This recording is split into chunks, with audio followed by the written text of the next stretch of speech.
नाज़रीन, आज की इस वीडियो में हम बात करेंगे कि 15 शाबान का रोज़ा रखना कैसा है, यानी शबे बारात के अगले दिन रोज़ा रखना। तो इस बारे में बहुत ज़्यादा मुख्तलिफ राय हैं। बाज़ हजरात के नज़दीक 15 शाबान का रोज़ा रखना चाहिए और बाज़ हजरात के नज़दीक नहीं। बाज़ हजरात के नज़दीक 15 शाबान का रोज़ा रखना बिदअत है।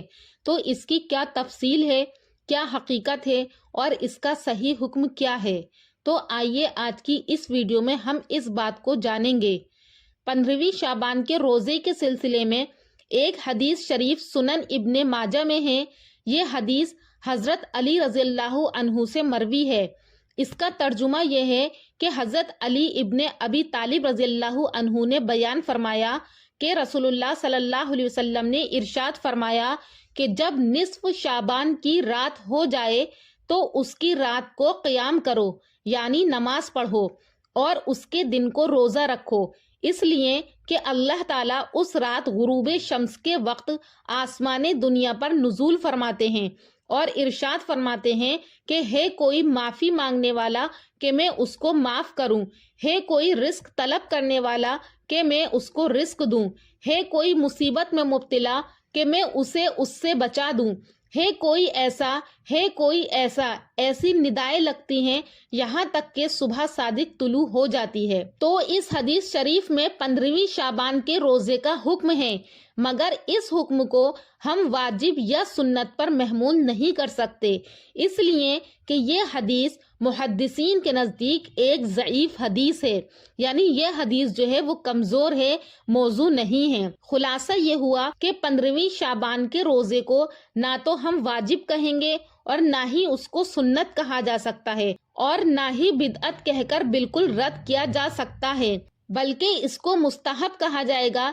इसलिए इनफरादी तौर पर अगर कोई शख्स 15वीं शाबान का रोज़ा रखे तो उससे मना नहीं किया जाएगा, बल्कि वो इस रोज़े की बरकत का पाने वाला कहलाएगा, इसलिए कि इसकी फजीलत एक हदीस में मज़कूर है जिसकी सनद ज़ईफ है और फ़ज़ाइल में ज़ईफ हदीस काबिल कबूल होती है।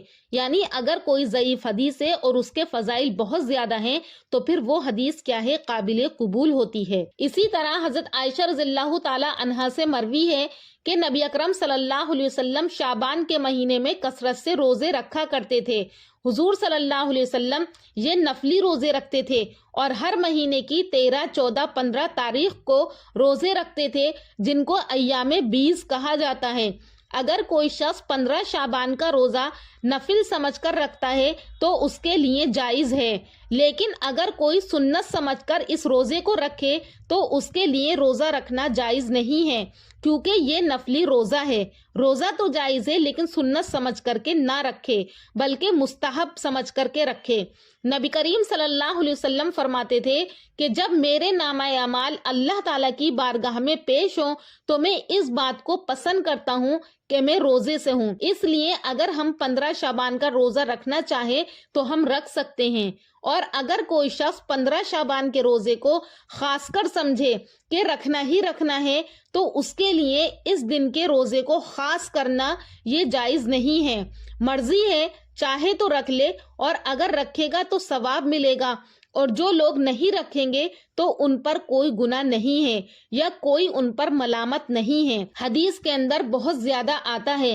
हजरत अबू हुरैरा फरमाते हैं कि रसूल अकरम सल्लल्लाहु अलैहि वसल्लम ने इरशाद फरमाया कि जो आदमी अल्लाह ताला की रजामंदी और खुशनुदी हासिल करने के लिए एक दिन रोजे से रहे तो अल्लाह ताला उसको जहन्नम से इतना दूर फरमा देंगे जितना चूजा होने की उम्र से खूसट बुढ़ा होकर मरने वाला कौवा दूरी तय करता है, क्योंकि कौवे की उम्र बहुत ज्यादा लंबी होती है।